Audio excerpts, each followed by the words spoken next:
Avez-vous déjà pris un moment le soir pour vous allonger sous le ciel étoilé?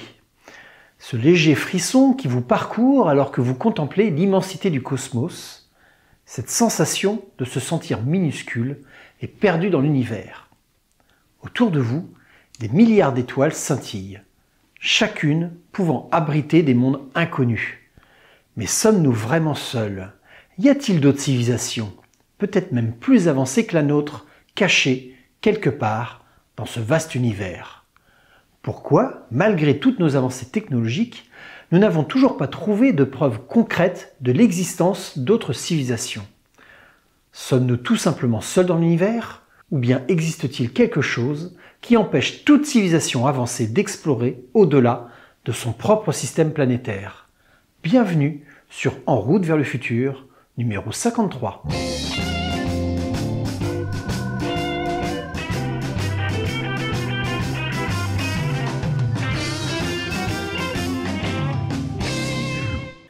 Dans cet épisode, nous allons partir très loin. Très loin. Prenez un petit café ou un thé bien chaud, posez-vous, chill. Nous allons dériver dans l'univers à la recherche de la vie extraterrestre. Ok, mais il faudrait peut-être déjà définir ce qu'est la vie, tu crois pas? Effectivement, commençons par la base. Pour résumer, la vie est un système chimique qui peut se maintenir tout seul et qui va évoluer au fil du temps. Ce qui définit la vie, c'est sa capacité à se reproduire et à s'adapter à son environnement. C'est un peu comme si la vie avait un mode d'emploi pour se copier et s'améliorer constamment. Imaginons que nous faisions un gâteau. Nous avons besoin de farine, d'œufs et de sucre.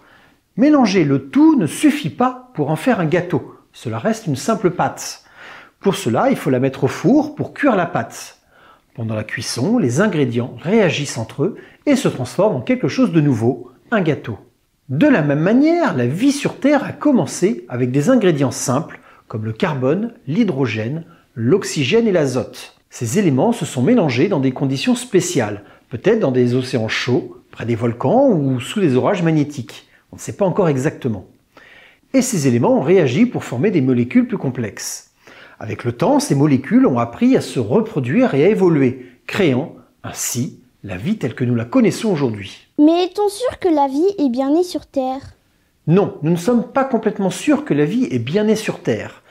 Mais cela reste l'hypothèse la plus probable, pour le moment en tout cas. Les scientifiques pensent que les ingrédients nécessaires à la vie, comme le carbone et l'eau, étaient présents naturellement sur la Terre et ont pu se combiner et réagir pour former les premières formes de vie. Cependant, il est également possible que la vie soit venue d'ailleurs dans l'univers.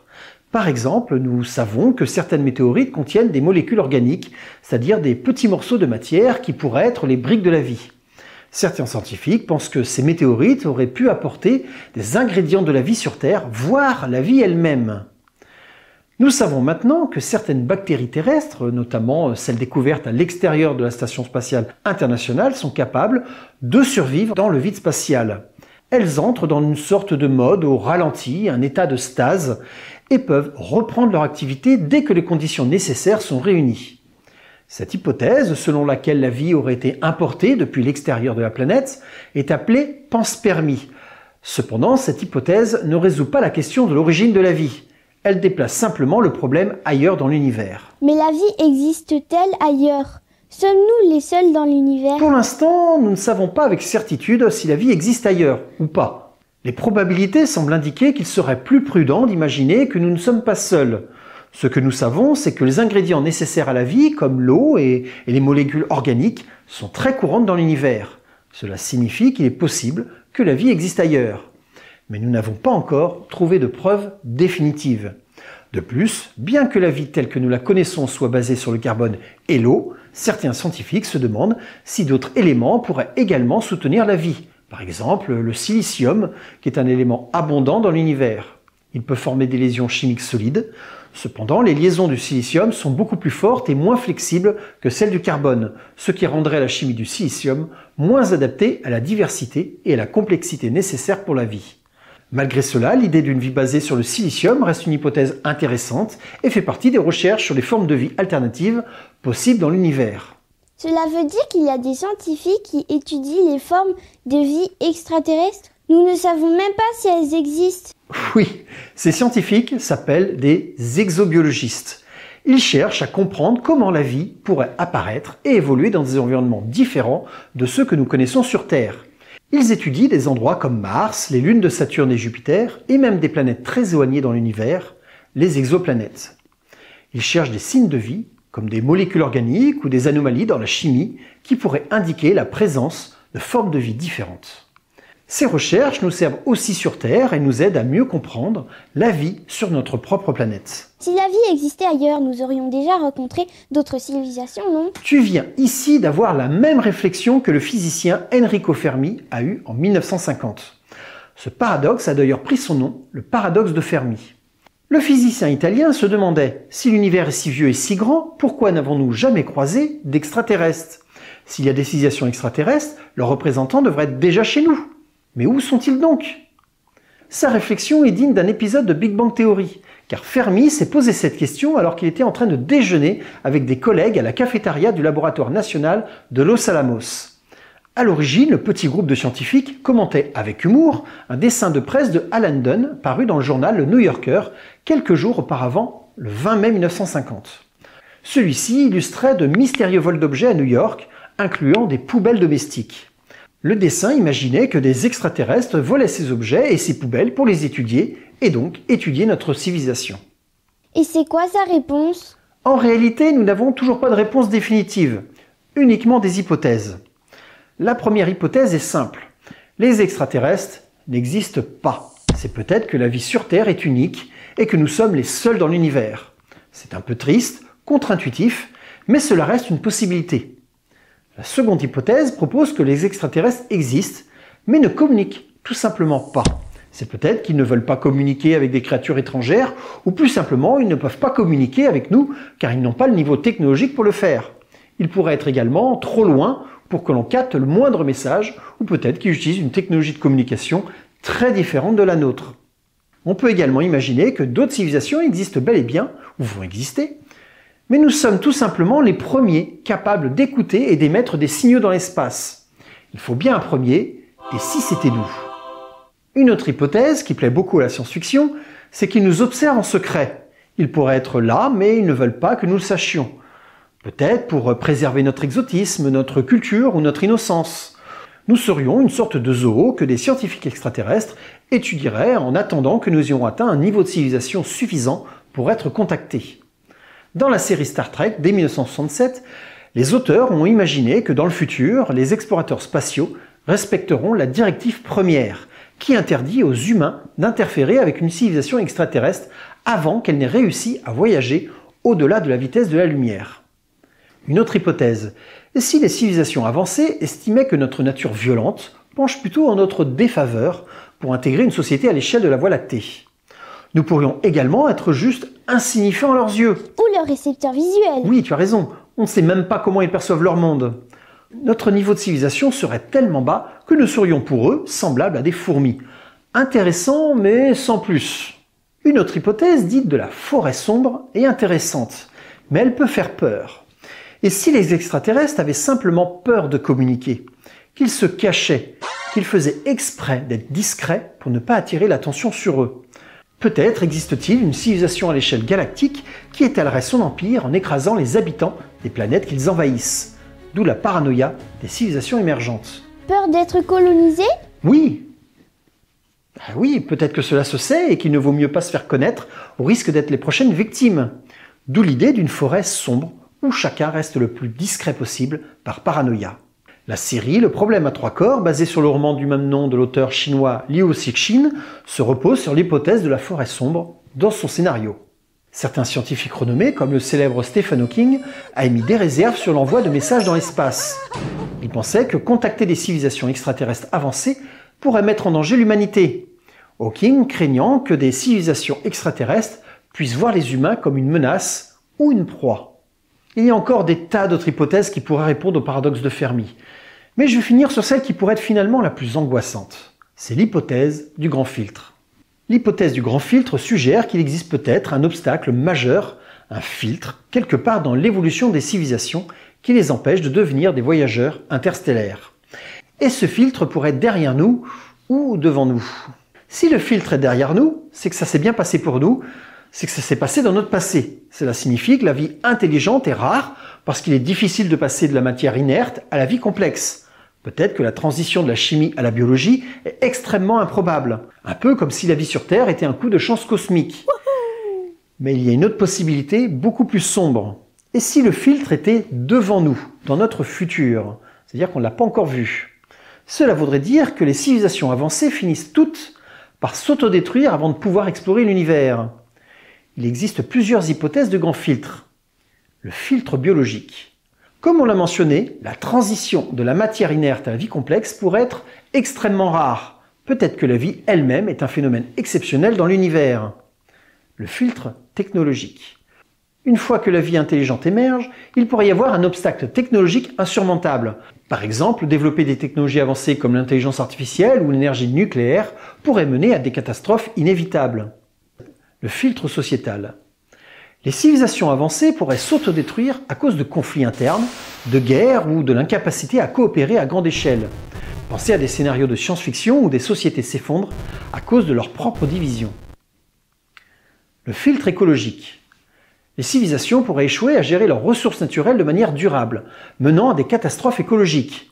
Peut-être que ce que l'on vit actuellement avec le réchauffement climatique est plus ou moins inévitable quand une civilisation comme la nôtre émerge sur une planète et que ses habitants finissent par pourrir la planète qui les héberge, jusqu'à en devenir un monde inhabitable. Le filtre cosmique. Il pourrait y avoir des dangers dans l'univers lui-même, comme des supernovas, des trous noirs ou des radiations cosmiques, qui rendent le voyage interstellaire impossible ou extrêmement dangereux. Le filtre de l'abandon des connaissances. Ça, c'est ma petite hypothèse personnelle. Elle n'a rien de scientifique, donc à prendre avec de très grosses pincettes et avec humour. Et si l'arrivée massive de la connaissance à l'échelle planétaire finissait par entraîner un rejet de ces mêmes connaissances au profit de croyances douteuses, impliquant implicitement un retour en arrière, bridant ainsi notre intelligence générale. En gros, le film Idiocratie de Mike Judge. En réalité, je ne crois pas du tout à ce filtre. Il pourrait nous retarder, mais il ne nous bloquerait pas indéfiniment. En tout cas, je l'espère. Et nous, sommes-nous capables de détecter des planètes lointaines?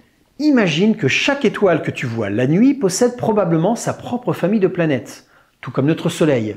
Et en réalité, beaucoup de points lumineux ne sont même pas des étoiles, mais des galaxies entières contenant elles-mêmes des milliards d'étoiles et donc encore plus de planètes. Ces planètes, situées en dehors de notre système solaire, sont appelées exoplanètes. Et devine quoi? Nous en avons déjà découvert plus de 5000 depuis octobre 1995, date à laquelle Michel Mayor et Didier Queloz de l'Observatoire de Genève ont découvert la première exoplanète, 51 Pégasi b. Mais comment fait-on pour les voir? Excellente question. Détecter une planète, c'est un peu comme chercher une aiguille dans une botte de foin cosmique. Heureusement, les scientifiques ont développé plusieurs méthodes ingénieuses pour y parvenir. La méthode des transits. Lorsqu'une exoplanète passe devant son étoile, elle bloque une petite partie de la lumière de l'étoile. Elle produit une petite éclipse de la même manière qu'une balle peut passer devant ta lampe de chevet. En observant ces minuscules baisses de luminosité, les astronomes peuvent déduire la présence d'une planète. C'est ce qu'on appelle la méthode des transits. Cela fonctionne que si nous sommes correctement bien placés par rapport à son écliptique, en gros l'équateur du système planétaire. La méthode des vitesses radiales. En réalité, la Lune ne tourne pas autour de la Terre. La Terre et la Lune tournent ensemble autour du barycentre du couple Terre-Lune. La Lune exerce une force gravitationnelle sur la Terre. On pourrait faire l'analogie avec un couple qui danse une valse. Les deux tournent autour de leur barycentre et non l'un autour de l'autre. Mais comme la Terre est bien plus massive que la Lune, le barycentre des deux se trouve seulement à 4600 km du centre de la Terre, ce qui en réalité ne change pas grand-chose à l'échelle cosmique. Mais vu de l'extérieur, cela provoque un petit oscillement. En mesurant ces mouvements, grâce à l'effet Doppler, les scientifiques peuvent détecter la présence d'une exoplanète. L'imagerie directe. C'est la méthode la plus directe, mais aussi la plus difficile. C'est comme essayer de prendre une photo d'une perle de 1 cm de diamètre éclairée par un projecteur de 7 cm de diamètre situé à 70 cm de la perle, tout en étant nous-mêmes positionnés à 8 km de la scène. Les télescopes doivent être extrêmement précis pour capter la faible lumière réfléchie par la planète sans être aveuglés par la lumière de l'étoile. Dans ma métaphore, je viens de reprendre l'équivalent de ce qui a été nécessaire pour que le télescope spatial Hubble puisse observer HIP 65426b, la première exoplanète observée en imagerie directe en juillet 2017. Bref, c'est extrêmement compliqué. En plus, cette planète est plus que très probablement inhabitée, car c'est une très grosse planète jovienne, c'est-à-dire que c'est une planète gazeuse, sans sol, et encore plus grosse que notre planète Jupiter. Il ne faut pas y rêver y trouver une civilisation. Ok, mais peut-on estimer le nombre de civilisations qui peut exister en plus de la nôtre? Pour t'expliquer cela, je vais revenir en 1961. Cette année-là, l'astronome Frank Drake organise la première conférence sur la recherche de vie extraterrestre à Green Bank, en Virginie occidentale. C'est là qu'il propose son équation pour estimer le nombre de civilisations extraterrestres dans notre galaxie. L'équation de Drake, c'est une série de facteurs multipliés entre eux. Chaque facteur représente une étape cruciale pour qu'une civilisation extraterrestre puisse exister. Voici les ingrédients de cette recette. R, le taux de formation des étoiles dans la galaxie. C'est le nombre d'étoiles qui naissent chaque année dans notre galaxie. Grâce à nos observations, on estime que ce taux est d'environ 7 étoiles par an. FP, la fraction de ces étoiles qui possèdent des planètes. Avec les missions comme Kepler ou TESS, on sait maintenant que presque toutes les étoiles ont au moins une planète. On estime que FP est très proche de 1. NE, le nombre de ces planètes qui sont dans la zone habitable, c'est-à-dire où l'eau peut exister à l'état liquide. On estime que NE est autour de 0,4 à 2 planètes par étoile. FL, la fraction de ces planètes où la vie apparaît. C'est l'un des facteurs les plus mystérieux. Sur Terre, la vie est apparue rapidement après la formation de la planète. Certains estiment que FL pourrait se rapprocher de 1, mais ce ne sont que des hypothèses. Nous n'avons à ce jour aucune preuve. FI, la fraction de ces planètes où la vie devient intelligente. Encore un grand mystère qui sera très difficile de résoudre. Sur Terre, il a fallu des milliards d'années pour que la vie intelligente émerge. Les estimations varient énormément. Mais dans les estimations les plus optimistes, cela pourrait tourner autour de 0,01. FC, la fraction de ces civilisations qui développent une technologie capable d'émettre des signaux détectables. Une fois que la vie devient intelligente, développe-t-elle une technologie avancée permettant d'émettre des signaux détectables depuis la Terre? Sur Terre, cela a pris des milliers d'années. On peut imaginer que FC pourrait être autour de 0,1 à 0,2.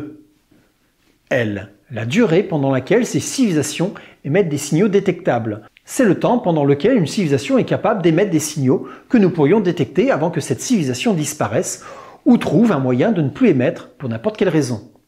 Sur Terre, nous émettons des signaux radio depuis environ 100 ans. Les estimations de L sont très larges et peuvent varier de 100 à 100 000 ans. Le résultat N représente une estimation du nombre de civilisations de notre galaxie avec lesquelles les humains pourraient communiquer.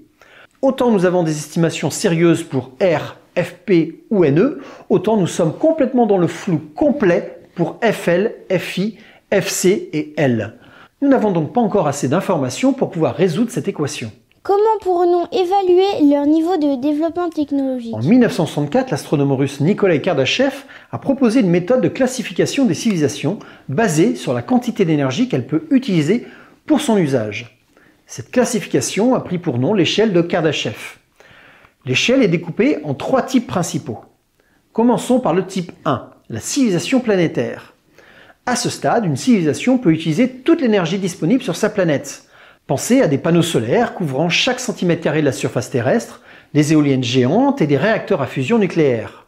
C'est un peu comme si nous transformions la Terre en une gigantesque centrale électrique. Ensuite, nous avons le type 2, la civilisation stellaire. Ici, une civilisation peut exploiter toute l'énergie de son étoile. Imaginez ce qu'on appelle une sphère de Dyson, c'est-à-dire une structure massive qui entoure une étoile pour capter toute son énergie. C'est comme si nous construisions un gigantesque collecteur solaire tout autour du Soleil. Et enfin, le type 3, nous arrivons à la civilisation galactique. À ce stade, une civilisation peut utiliser toute l'énergie de sa galaxie. C'est l'apogée de la maîtrise technologique, où nous pourrions manipuler des trous noirs, créer des trous de verre et même voyager entre les galaxies. Pensez à ce moment-là à l'Empire galactique dans Star Wars, avec ses vaisseaux spatiaux géants et ses armes capables de détruire des planètes entières. Au-delà des 3 types originaux de Kardashev, on peut imaginer un type 4 qui serait une civilisation capable d'utiliser toute l'énergie de l'univers. C'est un concept qui dépasse notre imagination, mais la science-fiction peut s'en emparer. en sommes-nous sur cette échelle? Ah, c'est une grande question. Actuellement, nous sommes quelque part entre le type 0 et le type 1. D'après les données du World Energy Outlook, un rapport annuel de l'Agence internationale de l'énergie, nous serions à un niveau situé entre 0,7 et 0,75. Nous pourrions nous rapprocher d'une civilisation de type 1 lorsque nous maîtriserons l'énergie de la fusion d'ici une cinquantaine d'années. Avons-nous déjà détecté des signaux provenant des civilisations extraterrestres? Je vais te raconter une histoire véridique. Nous sommes le 15 août 1977. L'astronome Jerry Ehman travaille sur le projet SETI, à la recherche de signes de vie extraterrestres. Le SETI, ou Search for Extraterrestrial Intelligence, est un programme scientifique très sérieux dédié à la recherche de preuves de civilisation extraterrestre. En utilisant des radiotélescopes, les scientifiques du SETI scrutent l'univers à la recherche de signaux radio qui pourraient indiquer la présence d'une intelligence extraterrestre. Ce jour-là, Jerry Ehman a capté un signal radio si puissant et si bref qu'il a écrit « Waouh !» avec un point d'exclamation sur la feuille de papier où il l'a noté. Ce signal, d'une durée de 72 secondes, provenait de la constellation du Sagittaire et n'a jamais été redétecté à nouveau. C'est une preuve suffisante alors? Alors non, pas du tout. Nous avons déjà eu des fausses alertes et il faut faire vraiment attention avec les annonces. En 1967, l'astrophysicienne britannique Jocelyn Bell, encore étudiante de 24 ans, et son directeur de thèse Anthony Hewish de l'université de Cambridge, étudiaient la scintillation des quasars avec un radiotélescope. Pendant leurs observations, ils ont découvert un signal très régulier qui se répétait toutes les 1,34 secondes. Ils ont d'abord cru à un message extraterrestre à cause de cette régularité. En réalité, ils venaient de découvrir les pulsars, des étoiles à neutrons qui tournent très vite sur elles-mêmes à la manière d'un phare éclairant la mer. Plus près de nous, en 2019, des astronomes ont détecté un signal radio mystérieux près de l'étoile Proxima Centauri. Ce signal, nommé depuis BLC1, semblait initialement provenir d'une source extraterrestre.